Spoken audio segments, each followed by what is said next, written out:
Kaugnay pa rin ang balita niyan, extended affidavit naman ni Janet Lim Napoles kaugnay ng PDAP scam. Deadline ngayong tanghali ayon kay Justice Secretary Laila de Lima.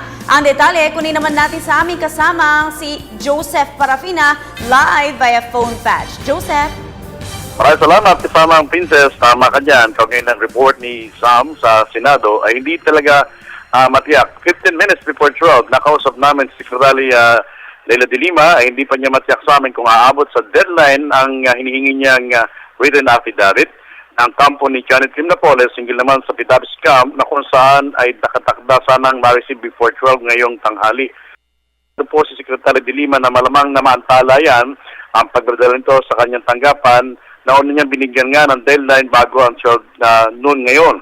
Kung talagang bumubra ay may submit ngayon, hinihiling na lamang ni de Lima sa tanggapan ng Senate Blue Ribbon Committee ang chairman nito na si TG Gingonas, si Senador, na mag-extend pa ng mga ilang araw bago niya ito may pagkaloob dahil busy siya ngayon at uma-attend siya ng isang napakahalagang pagpupulong. Kinukonsidera din po ng kalihim na ang nangyaring pagdurugo at pagkakaroon ng dextrose kahapon na itong si Janet Lim Napoles ay malamang lalo makapagpabagal sa affidavit na hinihintay na kung sa inatas naman niya sa legal team itong si Janet Lim Napoles. Sa pangalan ni Mike Marasigan, Joseph Parafina, Telebisyon ng Bayan.